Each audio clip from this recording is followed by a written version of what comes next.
from information that I received from these three employee supervisors that they went beyond the call of duty during the Hurricane Irene, and I think each one of them, their own personal residences sustained damages during that storm. And, they were committed to the citizens of this community and to their respective departments that they, after checking on their property, continued to work through the hurricane. So it gives me great pleasure to recognize firefighter Al Cook, firefighter Donnie Guns, and street department crew leader John Mott.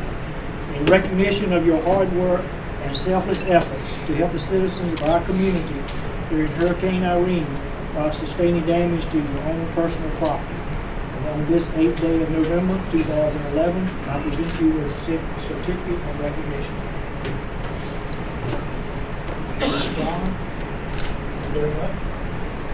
Al, sir, thanks. Thank you very much. Appreciate what all of you all do, as well as the rest of the individuals in your